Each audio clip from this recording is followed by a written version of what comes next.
Dari 1 Korintus 5 ayat 5. Maksud dari ayat tersebut bagaimana Bapak? Terima kasih. 1 Korintus 5. Tunggu saya cek dulu, kayaknya yang serahkan pada iblis itu deh kayaknya ya. 1 Korintus 5. Oh iya betul.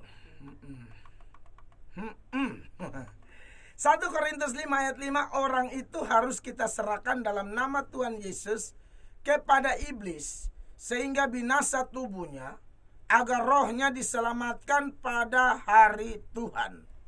Apa maksudnya? Saudara-saudara, bicara tentang 1 Korintus 5 ayat 5 atau ayat manapun, cara paling bagus adalah kita memang harus baca ya konteks dekatnya ya. Teks sebelum atau sesudah. Saya akan baca sebelumnya ya. Memang ini ada kasus, ada percabulan yang ngeri sekali di mana sudah ada hukum kan yang saya singgung dalam Imamat 18 itu tidak boleh ada hubungan seks dengan kerabat, tapi di sini ada yang melakukannya dengan istri ayahnya, dan menurut Paulus ini di kalangan orang kafir pun jarang terjadi, tapi herannya ini terjadi di gereja. Maka kelihatan dari ayat ini saudara-saudara ya, ayat 1 Korintus 5. Memang orang mendengar bahwa ada percabulan di antara kamu, dan percabulan yang begitu rupa seperti yang tidak terdapat sekalipun di antara bangsa-bangsa yang tidak mengenal Allah. Yaitu apa? Bahwa ada orang yang hidup dengan istri ayahnya. Tapi herannya keadaan seperti ini kok gereja biasa-biasa saja. Gereja di Korintus kok kelihatan tetap dalam kesombongannya. Ayat 2. Sekalipun demikian kamu sombong, tidakkah lebih patut kamu berduka cita dan menjauhkan orang yang melakukan hal itu di tengah-tengah kamu? Jadi ternyata ada orang yang melakukan dosa ini dalam gereja, tapi gereja ini melakukan pembiaran. Nah, ini yang dimarahi oleh Paulus sebagai pemimpin mereka yang merintis gereja ini, yang Tuhan pakai untuk memberikan aturan-aturan. Maka kemudian saudara-saudara, di sini Paulus bicara di ayat yang ketiga, sebab aku sekalipun secara badani tidak hadir, tetapi secara rohani hadir.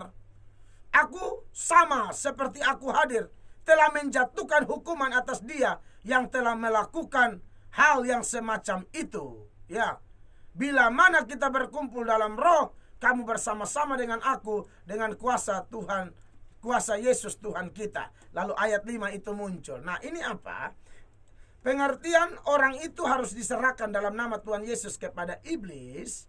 Ini sebenarnya adalah disiplin yang harus diberikan kepada orang ini, atau dia dikucilkan, pengucilan, sehingga orang ini di luar gereja. Kalau area gereja itu dipercaya sebagai area yang dipimpin Roh Kudus. Ini gereja dalam artian yang benar ya.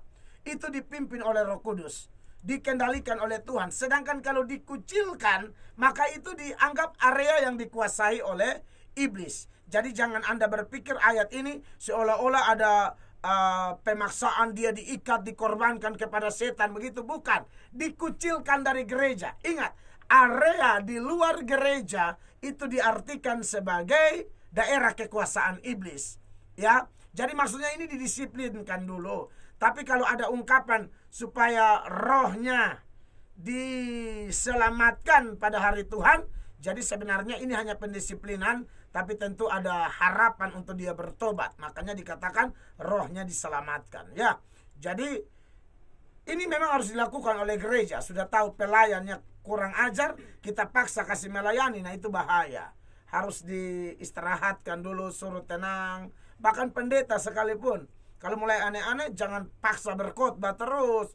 Pendeta bersinah tapi mau khotbah terus. Bagaimana sih, kamu harus berdiam diri, berdoa dulu ya.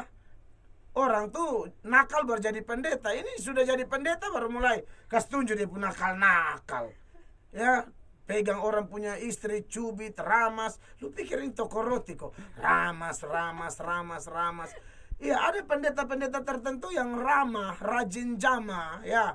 Kalau foto peluk terus ya. Istrinya dia tidak peluk, dia lebih suka peluk jemaat, janda dan lain sebagainya. Oke, itu.